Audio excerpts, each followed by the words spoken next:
Terus kan nih kan Pak, Medan ini kan besar kali nih Pak. Ya, Mungkin setiap harinya pasti ada aja masalah yang datang silih ya berganti, pasti. yang mesti Bapak selesaikan. Apa nggak pening Bapak? Ya pening-pening gitulah Kak ya, apa gimana? Pening Iya, jambu ya. pening-pening jambu Pening lah. jambu ya. Ya konsekuensi. Ya semuanya pengen cepat selesai Kak. Kalau kita bilang kita punya ilmu sihir, kita tek 2 hari selesai, kita juga pengen kan gitu. Ya pokoknya warga Medan, warga kerepotan. Ini di tengah-tengah wawancara ini malah promosi ya. Nonton podcast ngerepotin. Jadi nggak perlu dipuji-puji, nggak perlu mantap Pak apa gitu. Oh iya. Usaha malah dipuji lah ya. Nggak perlu gitu Bukan, ya. nanti gitu kok ya. banyak kayak gitu kan berarti keluar lagi kan gitu.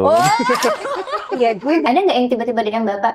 Makasih ya Pak, programnya keren kali. Ada yang gitu nggak sih Pak? Ada, tapi dari kepala dinas itu. Ya nggak ada tadi, ngengkol. Iya. Banyak yang ngengkol kayaknya ya Pak ya.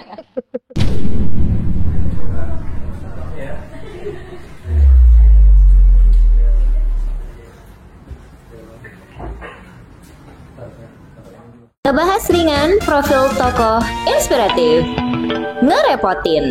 Assalamualaikum. Halo warga kerepotan, ketemu lagi dengan Alia Amanda Anwar di Ngerepotin, podcast inspiratif anak Medan. Kali ini Alia lagi ada di edisi spesial. Dan karena ini spesial, jadi Alia nggak sendirian. Alia ditemenin oleh Indah Okta, dia host Ngerepotin kemana-mana. Halo warga kerepotan. Halo kalian. Halo Indah. Nah, kalian kira-kira nih warga kerepotan tahu nggak sih kita lagi ada di mana? Indah boleh dong dikasih clue kita lagi ada di mana Indah? Oke, hari ini kita lagi ada di Jalan Kapten Maulana Lubis nomor 2 Medan. Ini kalau gitu tuh udah gampang banget warga kerepotan pasti tahu dong kita ada di mana nih ya. Bener kali ya? Nah, hari ini seperti biasa kita bakal ngobrol dengan seorang tokoh yang pastinya inspiratif. Dan karena ini edisi spesial, Alia mau kasih tahu kalau beliau juga adalah orang nomor 1 di Kota Medan. Nah, warga kerepotan, kalian pasti udah tahu dong, bintang tamu kita hari ini adalah tokoh yang menginspiratif. Siapa dia? Bapak Bobby Afif Nasution. Oke, ini ngeliat yang mana nih ya? Mau ngeliat di sini. Bapak, Heeh. Assalamualaikum. Waalaikumsalam warahmatullahi. Bapak sebelum ini kita mulai, ini punya pantun buat Bapak. Apa itu Kak? Ketuntungan naik limosin. Cakep. Cakep. Telat juga. Ya Pak. Diulang ya, boleh ya? Oke. Oke. Ketuntungan naik limosin. Cakep. Singgah sebentar ke Pajak Melati. Cakep. Selamat datang di podcast Ngerepotin. Untuk Pak Bobby, apa kabarnya hari ini? Mantap ya. Kabarnya mantap nih Kak. Kabar. Oh, mantep. Nanya kabar aja pakai pantun ya Pak ya kita. Apa? Nanya kabar pakai pantun. Iya. Jawabnya masih pakai pantun ya. Belum disiapin di sini soalnya nih. Oh iya. Oh, nggak apa-apa. Gak apa-apa. Bapak, ini sebelumnya kita mengucapkan terima kasih banyak ya Pak. Kita udah diizinkan untuk berkunjung. Kita merasa sangat terhormat dan tersanjung Pak. Ini sebagai anak muda Kota Medan Pak. Bapak ini kan kami menilainya Bapak deket banget sama anak-anak muda Medan. Saya masih muda soalnya kan gitu. Nah itu dia kan. Bener-bener. Bapak ada acara Vespa, Bapak hadir. Hmm. Ada acara drag race, Bapak juga hadir. Ada acara motoran ya Nda ya, Bener. Bapak juga hadir. Ini kan Bapak sebagai tokoh muda di Kota Medan Pak. Ini ada penasaran banget. Gimana nih perasaan Bapak waktu pertama kali memimpin Kota Medan Pak? Perasaan pas mimpin Kota Medan. Perasaannya apa ya? Bingung juga sih sebenarnya awalnya. Bingungnya kenapa tuh Pak? Bingung karena kan switching ya. Saya kan memang awalnya bukan di politik. Awalnya karirnya bukan di politik. Awalnya di dunia usaha. Saya dari mulai kuliah itu sudah mulai usaha. Jadi pas masuk ke dunia birokrasi, banyak yang ngira kita di luar sana ya dunia birokrasi walaupun banyak yang bilang belibet, tapi nggak nyangka belibet itu. Kompleks itu. Karena kita punya ide, punya apa, rupanya belum bisa karena salah satu aturan. Nah ini yang buat kemarin agak bingung sedikit di awalnya, tapi ya harus adaptasi, tapi adaptasinya bukan mengikis apa yang menjadi cita-cita untuk membangun Kota Medannya ya, tapi mengadaptasi dari oh kalau memang kita punya ide, alurnya harus seperti ini, seperti ini, seperti ini. Nah Biar itu terrealisasi biar ya, Pak, ya. terrealisasi. Benar. Bapak ini semangat banget ya untuk membangun kota Medan pastinya Indah ya. Benar, ini menyala banget semangat Bapak nih kalian. Semangat sikit-sikit. Ini tuh dekat Bapak juga. Semangat ini berkobar-kobar kalian. Nah, itu dia Benar. efek sampingnya. Iya. Terus nih kan Pak, Mm-mm. apa sih Pak yang mendorong Bapak buat berani ngambil amanah memimpin kota Medan ini Pak? Oh, maksudnya maju ke wali kota kemarin gitu ya? Iya. Bapak, apa nih yang buat Bapak berani? Kalau berani ngambil amanah, sebenarnya kan kalau dibilang berani ngambil amanah kan sebenarnya kan amanahnya kan dipilih ya. Kami kan dipilih dikasih sama ya sang pencipta, terus kita dipilih sama masyarakat. Kalau dibilang ngambil amanah, saya lebih tepat ngambil keputusan mau maju. Nah, Nah, kalau bilang ngambil amanah ini kan kita namanya dikasih nih sama masyarakat, dikasih sama masyarakat ya. Kalau milih mau maju, ya gimana ya? Nanti dibilang apa ya, so ini sekali nanti Tapi ini cerita ini sedikit ya. Saya memang dari kecil nggak pernah sekolah di Medan. Itu yang sering saya sampaikan. Saya nggak pengen bohong. Saya bilang, oh saya sekolah di Medan segala macam. Nggak. Saya dari SD saya tuh tinggal di Kalimantan Barat. SMP sama SMA saya lulusnya di Lampung. Kuliah saya di Bogor. Oke. Nah, salah satu kota yang namanya kita tumbuh kembang remajanya itu di Lampung ya. Saya dulu di SMP, SMA itu di Lampung. Jadi setelah saya kuliah, masih beberapa kali main-main lah ke Lampung karena masih banyak teman di Lampung. Iya. Dari masa saya lulus SMA sampai kuliah, belum tamat pun kuliah, ini sebagai perbandingan saja ya. Saya ingat ke Lampung itu, contoh kita aja lah biasanya anak-anak muda biasanya. Saya datang ke Lampung berapa kali selama masa kuliah, jalannya udah berubah. Oh. Artinya sudah ada pembangunan berbeda. Iya. Nah, sudah ada kapasitas jalannya bertambah, Oke. ada jembatan baru, ada flyover baru, ada tempat-tempat mall baru, ada tempat-tempat yang bisa dikunjungin yang dulu pas saya SMA di sana sampai lulus itu nggak ada tuh barang gitu. Begitu saya kuliah, walaupun belum lulus kuliah sudah ada tuh tempat-tempat baru bisa dikunjungin. Nah, cuma kan karena saya memang orang Medan, jadi tiap tahun pasti pulang ke Medan. Nah, tiap tahun pulang ke Medan kok nggak nambah-nambah nih. iya tuh dong, Medan dari gitu. Kok di Medan nggak ada nambah nih, Gitu-gitu gitu-gitu aja. doang gitu loh. Nggak ada yang, sebenarnya ya perbandingannya tadi, saya datang ke Lampung itu, ya setiap datang ke Lampung adalah nambah. Nggak pun tempat wisatanya ataupun mallnya, tapi ada penambahan jalannya, ada penambahan kapasitas jalannya.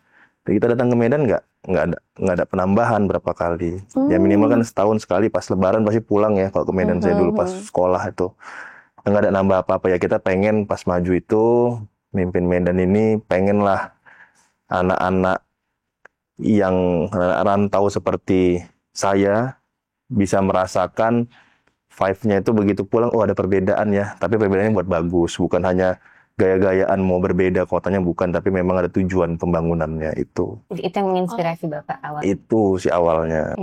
Dan itu juga yang buat Bapak jadi berani lah ya. Karena Harus. Harus berani. Orang Medan kan berani, menyala tuh ya, menyala. Nah, tuh dia warga kerepotan. Dalam mengambil keputusan apapun, kita tuh memang harus berani. Kayak kata Pak Bobby. Terkadang Pak, Indah tuh sebagai Gen Z kan juga banyak nggak beraninya ya Pak. Ngambil keputusan, kadang suka insecure juga gitu. Mentalnya down gitu. Tapi itu berarti nggak boleh ya Pak ya? Ya, kalau kita ngomongin ya, ini saya bukan omongan saya dengar dari orang juga yang memotivasi. Ya kelebihan anak muda itu kan kalau gagal masih bisa ngulang lagi. Wah. Masih muda ya. Oh iya. Kita pas masih muda itu dimotivasi ya. Kalau muda gagal kenapa sih? Paling ya boleh ngerasain jatuh, ngerasain hancur, ngerasain galau mungkin kalau bahasa sekarang. Ya ternyata kan waktunya kan recovery-nya kita anak muda pasti lebih cepat lah. Nah, jadi silakan aja gitu. Bukan berarti nggak boleh jatuh, nggak boleh sedih, nggak boleh hancur, nggak boleh galau. Boleh, tapi recovery-nya aja yang cepat. Habis itu udah mulai lagi aja. Oh, Itu dia. Tuh. Pesan dari Pak Bobby. harus cepet dong recovery. Dengar omongan orang juga, dengar Dari motivator itu ya. motivator itu. Oke. Berarti kalau misalnya penakut-penakut kayak kita nih, Indah, Kalau kita mimpin Medan ini apa nggak pening warga Medan? Penting dong. Iya kan? Makanya kayaknya bener nggak bisa juga. Ya udah serahkan ke Pak Bobi aja lah. Pak Bobi aja deh, iya bener. Nah, terus kan nih kan Pak, Medan ini kan besar kali nih Pak. Ya, Mungkin setiap harinya pasti ada aja masalah yang datang silih ya berganti, pasti. yang mesti Bapak selesaikan. Apa nggak pening Bapak? Ya pening-pening gitu lah kayaknya apa gimana? Pening Iya, jambu ya. pening-pening jambu lah. Jambu ya. Ya konsekuensi. Itu tadi kan kita bilang kita switching, tadinya kalau kita usaha kan benar-benar mikirin diri sendiri ya. Namanya usaha itu ya kita tiap hari bangun, berangkat kerja itu yang kita pikirin gimana usaha kita untung itu pasti bakal dibawa pulang ke rumah kan gitu, dinikmatin sama kita dan keluarga-keluarga kita saja. Tapi ya kalau ngomongin politik nggak boleh gitu lagi gitu loh. Ngomongin kita udah kerja di publik, ya bangun tidur bukan mikirin diri sendiri dan keluarga saja, tapi ya tadi ya kalau dulu mungkin sebelum di politik, mohon maafnya misalnya ada begal, ada apa, kita ya ikut ngompor-ngomporin biasanya gitu. Tapi sekarang yang kita ada begal, kita yang pusing gitu. Iya. Nah, kalau misalnya malam mulai hujan, kok dulu paling cuman takut rumah kita saja. Benar. Kok dulu paling takut mati lampu gitu ya. Iya benar Pak. Di rumah kita saja. Nah, kok sekarang nambah lah. Ini rumah orang kebanjiran nggak? Benar. Rumah orang mati lampu nggak karena misalnya kena petir atau apa? Nambah yang dipikirin tuh aja. Sebenarnya sama-sama aja, pusingnya sama-sama aja.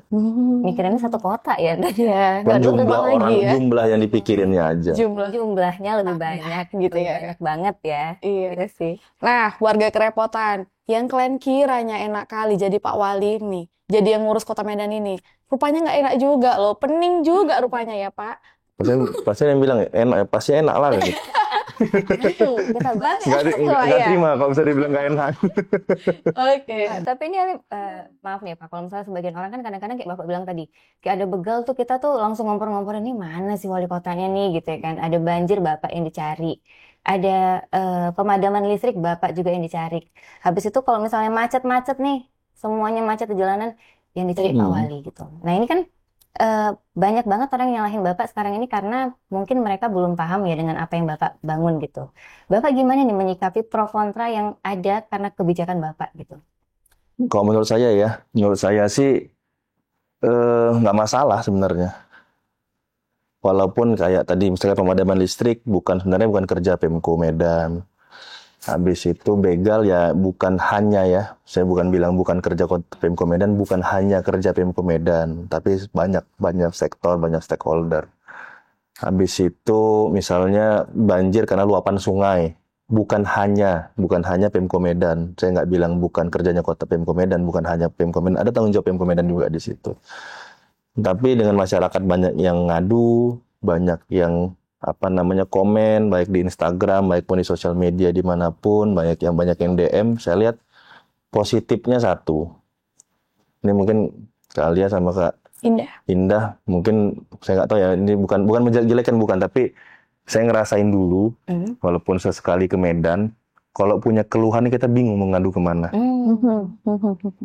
Kemana kita mau ngadu? Ke pemerintah pun via apa? Kayaknya jauh banget gitu mau ke pemerintah gitu ya. Ya karena itu tadi via apa kita mau ngadu. Benar. Mungkin dulu sosial media juga belum begitu ada, banyak iya. ya. Bukan saya bilang wali kota sebelumnya dan bukan. Tapi cara kita mengadunya mungkin dulu tidak sefleksibel sekarang. Sekarang ada sosial media. Habis itu kita juga buat layanan pengaduan yang sudah banyak juga dibuat di daerah-daerah lain kan gitu. Nah, jadi sekarang orang ya memang kita minta untuk mengadu. Nah, kalau sekarang kita kerepotan sama yang hampir sama ininya nih. Sama apa namanya tadi? Ngerepotin, Pak. Ngerepotin. Iya. Kalau kita sekarang merasa repot sama pengaduan itu ya salah kita sendiri, berarti kenapa kita buka layanan aduan gitu. Ya, jadi ya nggak masalah. Nah, justru kita tahu, kita dapat informasi seperti tadi lampunya mati. Ya kita tahu nanti akan kita komunikasikan ke PLN karena juga itu sebagai stakeholder kerja kita, itu partner kerja kita juga. Jadi kita pasti akan berkomunikasi sama PLN. Habis itu misalnya tadi misalnya begal, kita pasti akan berkomunikasi dengan pihak kepolisian. Persoalan narkoba misalnya kita akan kepolisian, BNN, TNI, nah, kita pasti kita akan berkomunikasi. Jadi sinergi semuanya ya Pak ya? Jadi sinergi, jadi maksudnya ya nggak apa-apa, diaduin sama kita juga nggak masalah. Tapi pengaduannya ya kita ini kan harus bijak juga. Mengadu itu bukan emosi, kesal dalam kondisi yang kita pasti ngadu bukan dalam kondisi senang biasanya ya. Dalam kondisi kesel, dalam kondisi lagi nggak enak hati, lagi nggak enak kondisi, pasti hal-hal seperti itulah yang pasti bakal diadukan ya. Tapi kita harus menyampaikannya ya dengan bijak lah. Ya kita misalnya kita sudah mengadu, kita sudah ini, tapi dengan caranya kita aja lah Kak, misalnya Kakak diaduin sesuatu dengan cara yang ini kan secara pribadi ya, secara pribadi pasti kan agak sedikit, aduh kok kayak gini caranya ya. Tapi sebagai instansi, sebagai pemerintah ya kita nggak boleh nganggap oh ini kurang ajar nih, nggak boleh seperti itu juga. Tapi ya kita wajib memberitahu, kita harus wajib mengedukasi, jangan nanti dijadikan kebiasaan kalau warga Medan ngadu pakai bahasa-bahasa Planet lain, ya kan Pak? Takut banget ya. matamu apa gitu kan nggak, engkau lihat kerjamu, gitu-gitu biasanya. Tapi Bapak baca tuh komen-komen negatif? Baca. Oh yes. Itu ada nggak yang bikin Bapak terganggu dengan komentar-komentar itu Pak? Kayak gitu lah ya orang kita ya. Ya udahlah kayak gitu. Ya udah mau gimana gitu. Ya udahlah mau gimana gitu. Cuman terkadang yang kita sayangkan, yang paham tapi pura-pura nggak paham itu aja. Yang kadang buat kita kesel ya. Yang paham tapi pura-pura nggak paham. Kalau masyarakat awam mungkin yang nggak paham, ya nggak masalah karena memang mereka nggak paham dan wajib kita beri pemahaman. Tapi kalau yang paham pura-pura nggak paham, ini yang apa maksud dan tujuannya? Apa ini maksud? Benar, sama kayak yang berita kemacetan yang saat ini tuh ya Pak ya. Kan Bapak udah beritain tuh, Bapak udah minta maaf juga sebelumnya sama warga-warga Medan bakal macet karena pembangunan infrastruktur yang dilakukan secara serentak. Tapi tetap aja ya Pak komentar-komentar negatif itu ya. Ini kalau apa ya? Bilangnya mungkin ini pendapat sama teman-teman juga kita di dinas, di Pemko juga kita cerita, mungkin warga kita ini, khususnya warga Medan ya, mungkin kaget sedikit. Dan juga sebenarnya komen seperti itu pengen cepat selesai nih barang kan gitu. Ya semuanya pengen cepat selesai Kak. Kita kalau kita bilang kita punya ilmu sihir, kita 2 hari selesai, kita juga pengen kan gitu. Tapi kalau misalnya ya saya bilang tadi agak kaget itu kenapa? Ya saya dulu saya dari 2009 tinggal di Jakarta Kak. Walaupun kuliah di Bogor tapi saya tinggal di Jakarta. Kalau mau bicara kesel-keselan masalah macet pembangunan, saya bilang itu mungkin saya kesel banget sama Pak Jokowi. Coba gimana tuh? Aduh. Misalnya kalau ngomongin seperti itu ya, kenapa saya bilang? Karena saya tinggal di situ dari 2009, dari beliau dulu jadi gubernur. Saya ingat jalan ke rumah saya tuh banyak banget dikecilin lah jalannya sementara karena untuk pembangunan, karena memang agak banjir dulu rumah saya di sana itu. Jadi drainasenya dibesarin dan segala macam. Jalannya otomatis terkorbankan. Ampun lah dulu juga. Makanya kok mau kesel waktu itu ya sama Pak Jokowi pas jadi gubernur, kesel juga kan gitu loh. Ini mau pulangnya susah banget gitu loh. Mau pulang ke rumah aja udahlah sekali pulang, hanya weekend pulang kan. Saya dulu pas kuliah di Bogor, saya sekali aja pulang ke Jakarta, macetnya luar biasa. Sampai dengan beliau jadi presiden, bangun tol dan segala macam, kita tahu waktu itu macetnya juga luar biasa. Pernah stuck, waktu itu saya ingat pernah stuck sampai berapa jam gara-gara macet kalau nggak salah bangun tol yang MBZ itu ya, nggak salah ya, yang kan itu salah satu yang ya itu maksudnya efek-efek pembangunan pasti ada. Tapi setelah itu kan orang nyaman semua merasakan. Dinikmati hasilnya kali ya. Cuman ya itu karena memang yang saya rasa warga Medan ini sebenarnya nggak sabar pengen selesai itu saja. Iya, Dan benar. siapa yang sangka beberapa tahun kemudian Bapak yang ngadepin itu ya. Iya, makanya Pembangunan dan saya bilang kalau orang-orang. misalnya mau Iya. paling kesel-kesel kita ngeliat misalnya siapa, oh ini masa pemerintahan si ini, masa pemerintahan si ini, area tempat kita yang sering kita lewati jadi macet banget nih gitu. Yang makanya bilang kalau misalnya mau kesel-keselan berarti saya kesel sama Pak Jokowi gitu saya bilang. Karena saya tinggal di Jakarta banyak banget yang dikerjain juga, jadi efeknya juga banyak yang macet dan segala macam. Tapi habis itu jadi teratur banget kan Pak? Ya setelah itu ya kita rasakan ya, saya waktu ya ini jadi muji mertua sendiri nanti nih dibilang. Dibilang kayak gitu loh gini. Ya sebenarnya yang saya waktu itu ya sampai sekarang saya tinggal di situ ya. Sampai sekarang saya tinggal di situ ya nggak banjir seperti dulu lagi. Ya. Nah, itu yang dirasakan. Tapi kan ada yang dikorbankan awalnya tadi itu. Benar. Berarti ada nggak tips-tips yang Bapak dapatkan waktu selama kepemimpinan Pak Jokowi? Kayaknya harus begini dulu deh yang dibikin gitu. Ya itu tadi kadang-kadang dari Pak Jokowi kita juga selalu diingatkan sama Pak Mendagri. Beliau selalu menyampaikan jadi kepala daerah itu jangan takut ngambil keputusan yang tidak populis karena memang kan kepala daerah ini jabatan politik. Kadang-kadang banyak pejabatnya kita ini yang sampaikan Pak Mendagri ya. Nanti dibilang saya pula sok ngajar-ngajarin. Disclaimer ya Pak Mendagri loh yang Nanti dibilang saya pula ngajar-ngajarin kepala daerah lain enggak, tapi Pak Mendagri menyampaikan jangan mikirin oh kebijakannya nanti milih saya ke depannya akan berkurang. Oh nanti ketika ngambil kebijakan ini 5 tahun ke depan nanti yang milih saya nggak ada lagi. nggak usah pikirin Nggak soal usah itu. pegang. Selagi memang kebijakannya bagus, walaupun ada yang dikorbankan dalam waktu singkat tadi, ada pengorbanan yang harus dilakukan oleh masyarakat juga, diambil. Oke. Ya seperti tadi kita ngambil pembangunan, pasti ya yang dikorbankan pasti ada kenyamanan sebentar, jangan dikorbankan. Tapi kan ada waktunya, bukan selamanya. Kalau kita ngambil keputusan masyarakat selamanya terkorbankan, itu namanya keputusannya salah kan gitu. Benar. Benar, iya Pak. Karena kok kayaknya nggak siap-siap gitu ya. Iya, Kan harus ada yang dievaluasi. iya. Tuh ya, ternyata gitu ya Ndah ya. Jadi kalau memang kita pengen sesuatu yang baik ke depannya, kita harus ikutin dulu prosesnya sekarang. Iya. Harus apa pepatahnya Ndah? Bersakit-sakit Dahulu dahulu. bersenang-senang, Bersenang-senang kemudian. Benar ya Pak ya? Insya Allah. Insya Allah.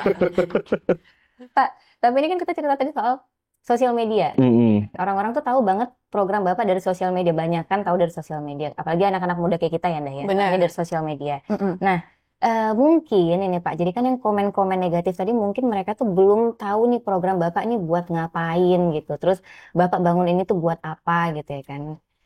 Ini mumpung ada warga kerepotan. Oh, ada Iya, warga iya. mana sini? Tadi disuruh nyapa tadi tuh warga Medan, Warga kerepotan. warga kerepotan. Coba cek sound dulu. Oke, udah cek dari tadi nggak bisa. Warga Medan, warga Iya, kerepotan. pokoknya warga Medan, warga kerepotan. Ini di tengah-tengah wawancara ini malah promosi nonton podcast ngerepotin. Wow. Nonton ya weh. Pak Bobi loh yang suruh bukan. Bukan loh, iya. Ini Apa tadi tuh? kita pengen diupdate nih Pak.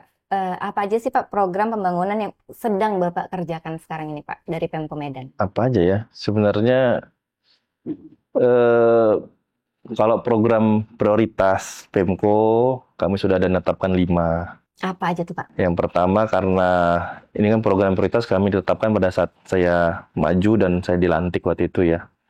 Pada saat saya dilantik jadi wali kota, kita tetapkan 5 program prioritas yang harus kita kerjakan di pemerintah Kota Medan selama kepemimpinan kami, saya dan Bang Aulia. Yang pertama itu masalah kesehatan. Oke. Karena kami dilantik itu zaman COVID. Saya 2021 Februari kan dilantik. Itu masih COVID. Masih kemana-mana harus pakai masker dan segala macam. Jadi persoalan kesehatan yang kita utamakan waktu itu penanganan COVID. Setelah COVID kita sama-sama hari ini bisa komunikasi lagi tanpa menggunakan masker yang artinya sudah tidak ada terlalu mengerikan seperti kemarin ya COVID-nya. Kita menanggulangi kesehatan itu pertama kita ingin seluruh masyarakat tuh bisa mendapat pelayanan kesehatan. Itu pertama sekali. Setelah kita bisa sama-sama semua menurunkan COVID-19. Makanya kita sekarang sudah bisa menggunakan KTP itu untuk berobat. di rumah Gratis? sakit Di seluruh Indonesia. di seluruh Indonesia. Kemarin kan baru di Kota Medan. Iya, iya, iya. Ini KTP Medan, rumah sakit yang bekerja sama dengan BPJS ya. Oh, Nanti jangan dengan Iya, rumah iya. sakit kecantikan bawa ini nggak bisa juga itu nanti. Ini loh, premier. Iya, betul. Tiba-tiba mau masang apa namanya? Botox, iya. Botoxnya apa ya? Jadi kan nggak bisa ya Pak. Bener. Kota nggak bisa. Heeh. Pak, itu berarti kalau kita ke Bandung, tiba-tiba sakit di Bandung, Yang rumah sakit kerja sama dengan BPJS Iya. bisa. kita bisa pakai KTP. Ini KTP Iya. saya orang Medan ini. Iya, Ini kata Pak bisa. Bobi bisa nih gitu. Iya, Oke, bisa. siap. Kalau ke klinik yang nggak kerjasama belum bisa Belum ya, bisa. karena oke. kita dapat laporan masyarakat, Pak, kami ke klinik ini gini. Jangan ke klinik Bu, saya bilang coba ke puskesmas atau memang ke rumah sakit yang saya bukan nggak ngajarin ke klinik karena mau menggunakan fasilitas tadi ya. Kalau fasilitas yang kita berikan dari pemerintah tadi, mungkin ada beberapa klinik yang belum bekerja sama dengan BPJS. Berarti itu syarat dan ketentuannya adalah harus dengan Bekerja sama dengan rumah sakit yang BPJS itu bekerja saja. dengan BPJS. Tapi kan kita sudah banyak ya di Indonesia juga sudah hampir rumah sakit umum semuanya juga sudah bekerja sama dengan BPJS. Yang kedua apa tadi itu Pak? Yang kedua itu masalah infrastruktur. Oke. Ini yang lagi dikerjain banget sama Bapak. Iya, karena kita ngelihat rasionya, saya nggak bawa data pula itu ya. Nanti saya sebutin datanya malah salah, jadi nggak saya sebutin. Jadi rasio kita itu kan sekarang jumlah kendaraan sama jumlah ruas jalan kan sudah tidak sepadan lagi ya. Tidak sepadan lagi. Kenapa kita bangun underpass, flyover itu sebenarnya untuk mengurangi kemacetan. Salah satunya kita kurangi titik persimpangan karena yang buat macet biasanya adalah persimpangan. Oke. Oh, iya. Itu otomatis persimpangan itu akan membuat kemacetan. Jadi persimpangan itu ngatasin biasanya itu kan pakai lampu merah kita bilang sekarang. Ada durasi lampu merah itu juga menyebabkan kemacetan biasanya. Jadi caranya kita kurangi persimpangannya. Caranya persimpangannya dikurangin ya itu harus tidak ada crossing lagi. Nah, jadi crossing itu menghindarinya kalau nggak underpass ke atas, ya overpass ke atas, ya underpass ke bawah. Jadi tidak ada crossing antara kendaraan untuk mengantri crossing itu tidak ada lagi. Jadi langsung itulah mekanismenya yang dari perhubungan kita pelajari dan itu bisa digunakan di Kota Medan. Ada cara lagi efektifnya sebenarnya dilebarkan jalannya. Kita tambah kapasitas jalan. Cuman kita sudah hitung bebasin lahan di Kota Medan kan kita tahu nggak murah ya. Harga tanah di Medan ini kita tahu nggak murah. Nah kita sudah hitung untuk membuat seperti itu bisa lebih mahal ngebebasin tanah daripada ngebangun jalannya. Oke. Nah, dan kita juga tahu ya selama ini juga persoalan pembangunan jalan itu persoalan yang paling utama adalah pembebasan lahan. Karena kita kan berurusan dengan masyarakat, mungkin masyarakat ada yang mau untuk dijual tanahnya, ada yang nggak mau dijual tanahnya. Nanti negosiasinya alot banget. Iya. Nanti proses pembangunannya jadi lebih lama. Dan mungkin ada harganya kurang pas, karena kami kan pemerintah harganya nggak bisa kami nentuin. Harga juga sudah ditentuin oleh KPKNL, ada badan tersendiri untuk menentukan harga agar tidak di markup secara anggaran dan tidak diturunkan secara anggaran karena kalau diturunkan ya masyarakatnya kasihan. Kalau di markup ya nanti uangnya kemana nih kan gitu loh. Iya, Bisa dibagi-bagi nih uangnya gitu loh. Benar. Nah itu jadi kita harga itu benar-benar ngikutin bukan dari kami yang netapin harganya. Jadi kadang-kadang dengan harga sekian ada masyarakat yang nggak terima, ada yang terima, kadang harus kita negosiasi dulu seperti apa. Tantangannya lebih banyak ya Pak ya. Untuk membebasin lahan tadi makanya kita sekarang bangunnya underpass, overpass. Nah kita tadi ya contoh yang saya bilang tadi, saya ke Lampung itu dulu itu pas SMA paling hanya ada 1 atau 2 lah overpass di sana. Begitu saya kuliah, wih kok banyak banget nih. Itu tadi kan. Bahkan kita lihat yang kita lihat di sana area yang baru diprediksi ramai itu sudah dibangun. Baru diprediksi ramai ya karena itu sudah dibangun. Kalau kita hari ini ya yang udah ramai semua nih gitu. Iya, benar-benar. Padat gimana? Sudah padat, makanya kita di kajian Pemko Medan itu harusnya kita itu yang dalam kota kita saja kalau untuk mengurangi persimpangan krusial kita itu minimal tuh kita punya 8. Kita punya PR dikit lagi nih Pak ya. Memenuhi standar. Iya, kalau lihat tapi kan itu kajiannya dengan jumlah kendaraan dan pertumbuhan kendaraan ini ya Kak ya, yaitu harus bisa dibangun itu sampai, kalau perhitungan yang saya dan kami lakukan itu harusnya bisa tercapai itu di 2027 itu harus sudah ada semua. Itu minimal ya, minimal. Yang berikutnya penanganan banjir. Penanganan banjir di mana-mana. Itu dia. Nah, banjir itu penanganannya sama. Kalau kita ngomong, sebenarnya gini, setiap pembangunan itu sebenarnya kayak kalau kita mau ngomongin ini banjir siapa yang salah sih, ngomongin gitu. Itu banjir siapa yang salah, Pak? Ada yang bilang salah hujan, ada yang bilang salah ini kan gitu-gitu ya. Ada yang paham ya, Pak. salah paham semuanya lah. Sebenarnya kalau kita lihat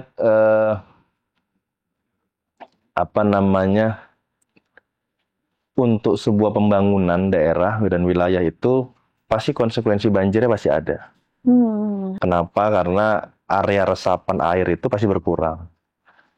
Makanya saya minta dari kemarin dari teman-teman dinas, khususnya dinas lingkungan hidup, kalau orang mau ngajuin suatu pembangunan itu benar-benar dihitung. AMDAL-nya itu benar-benar dilihat. Berapa area yang dia pakai untuk bangunan, itu kalau dihitung secara resapan airnya, dia mengurangi resapan air berapa meter kubik. Itu harus digantikan sebenarnya. Itu harus digantikan. Kalau nggak digantikan ya banjir. Ya misalnya kita di area sini ya, di ruangan ini saja, misalnya kita anggap ini semua area resapan. Jadi ketika hujan turun, meresap semua. Kalian bangun rumah 10 petak misalnya kan, amin nggak ya? Lupa lagi amin.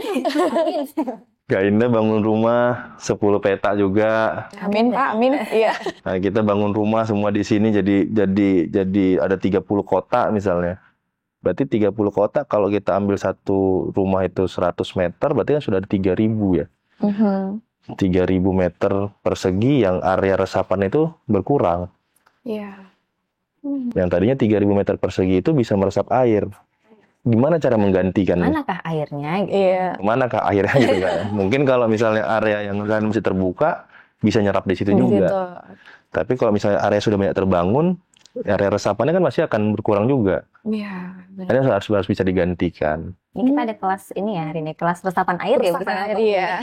Kan ini hitung-hitungan ini aja. Ini paling gampang mengilustrasikannya ya Kak ya. Jadi kita jadi paham kan Pak. Kadang-kadang kan kita cuma tahu bangun-bangun rumah aja di mana-mana itu nggak apa-apa. Ternyata harus dipikirin resiko serapan air tadi. Resapan airnya kemana? Makanya ada yang tokoh kita bilang juga kan, itu harusnya air tuh masuk ke dalam tanah. Ya memang itu tadi resapan air tanah itu untuk meresap air memang kan gitu loh. Tanah itu untuk meresap air. Cuman kalau misalnya sudah tidak ada tanahnya lagi, area resapannya kurang, gimana solusinya? Iya, iya benar Pak. Nah, makanya solusinya yang kita buat di Medan hari ini untuk banjir karena hujan ya Kak ya. Karena hujan kita hilangkan dulu sungainya nih. Iya. Kita hilangkan sungainya dulu ya. Kita satu-satu kalau ngomongin banjir nih. Iya, oke. Kita hilangkan sungainya dulu. Kalau memang tadi fungsi tanahnya meresap air, untuk menggantikan tadi tanahnya itu untuk kita resapan air hari ini, program yang kami buat itu adalah kolam retensi. Kolam retensi. Jadi air yang tidak teresap oleh tanah tadi itu karena banyak bangunan, kita arahkan airnya ke kolam dulu, kita tampung. Oke. Kita tampung airnya untuk menggantikan tadi airnya harus masuk ke dalam tanah tadi itu. Kita tampung kalau ke kolam retensi. Kolam retensi itu sekarang yang lagi dibangun di USU ya Pak ya? Kolam retensi tahun ini dari tahun kemarin kita bangun ada 3. Nah sama, kita sudah kajian analisisnya juga untuk area resapan kita hari ini ada. Dari hulu ke hilirnya kita Kota Medan ya, hulu ke hilirnya Kota Medan itu minimal. Kita harus punya 8 juga. Oke. Minimal kolam retensi kita harus punya 8 untuk menanggulangi resapan-resapan air yang hari ini sudah berkurang. Dan sekarang kita udah punya 3. Kita baru bangun 3. Nah, kita baru bangun 3. Nah, itu setelah kita tampung airnya, ini baru masuk kita nih ke area sungai. Oh iya. Setelah kita tampung airnya, mau dibawa kemana lagi nih airnya kan gitu loh. Kalau misalnya hujan terus penuh, dibawa kemana? Nah, area kolam retensi ini juga sebenarnya sekalian untuk menunggu sungai ini pada saat hujan itu tidak langsung dibuang ke sungai. Karena pada saat hujan pasti sungai kan naik. Kalau kita buang ke sungai juga, airnya malah balik biasanya. Ketika air sungainya ini meluap dengan batas pembuangan kita ini, nah biasanya airnya malah Balik backwater lagi. namanya biasa gitu, balik lagi. Ngetem Iya, dulu iya, di iya. retensi. Nah, biasanya harusnya ngetem dulu kolam retensi, begitu mulai surut, begitu hujan mulai reda, air sungai mulai surut, barulah kita alirkan Sungainya. ke sungai. Nah, itulah makanya drainase kita sekarang kita bangun ini, ada yang bilang, Pak, ini drainase udah dibangun, bongkar sana sini masih banjir. Betul, Betul. karena memang kan belum selesai semua. Saya bilang, hari ini yang kita bangun itu, mungkin ada yang merasakan ini areanya kok nggak selesai-selesai. Ini info aja ya, Medan itu sampai dengan 2022 itu nggak punya master plan penanganan banjir dan drainase. Nggak punya master plan-nya. Nah, Jadi mau ngerjain sini, oke. mau ngerjain sini. Jadi nggak selesai. Besok lagi tahun depan ngerjain sini. Namanya kita menangani kan ada master plan. Iya, benar, Pak. Mana hilirnya, mana hulunya, mana area tampung, mana area buang, berapa debitnya, segala macam kita bisa dihitung. Nah, itu baru 2021 baru kami buat. Baru dibikin sama Bapak. Baru kita buat master Ada plan-nya. master plan. Selesai di 2022. Makanya yang mudah-mudahan nanti ke depannya pemimpin Kota Medan kalau mau bangun drainase udah ikutin aja itu. Oke, udah dibuatin Sudah sama kita Bapak. ikutin master plan yang hari ini kita bangun tuh di hilir-hilirnya dulu. Nah, bangun drainase itu harus dari hilirnya. Kalau dari hulunya nanti malah mandek di tengah. Jadi dari hilir kita. Jadi pembuangan-pembuangannya itu kita besarin dulu semua, baru tinggal connect-connect aja nanti ke situ. Oke. Nah, makanya kita buat sekarang besar-besar mobil bisa masuk ke dalam Iya. gorong-gorong kita hari ini, iya. sebesar-besar itu, sebesar-besar gaban orang bilangnya. Kita buat sebesar-besar itu hilirnya.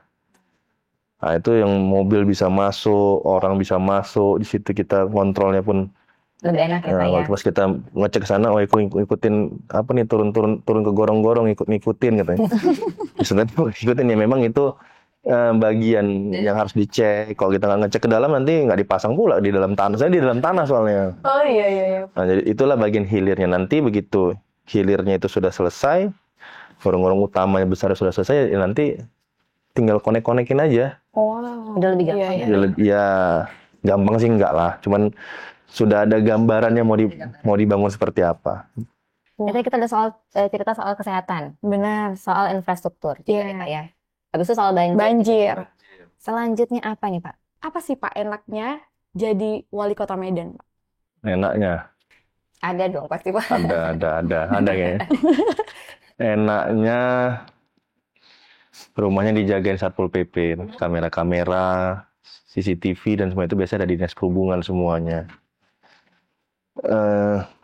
Enaknya biasanya jarang ngalasin lampu merah. Karena dia tahu kok mobil wali kota mau lewat, diijoin. Oh, iya. Nah, cuman kadang-kadang saya buat keselnya aja. Maksudnya gara-gara kita mau lewat, saya masih di ujung sini, yang ujung sana diijoin. Jadi orang yang lain macet gitu. Saya bilang jangan menjilat kali kayak gitu, saya bilang.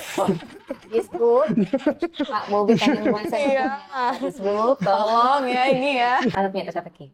Ban apa yang berat? Waduh. Ban yang berat. Apa nih? Coba Cek. dipikirin. Aduh. Warga kerepotan coba pikirin. Aduh, warga kerepotan coba. Berat nih Pak pertanyaannya, Pak. Ban yang berat apa ya? Apa tuh, Pak? Aduh, Pak. Indah kepikiran? Ini nggak tahu. Nggak tahu ya. Nggak tahu. Ngerepotin. Ngebahas ringan profil tokoh inspiratif.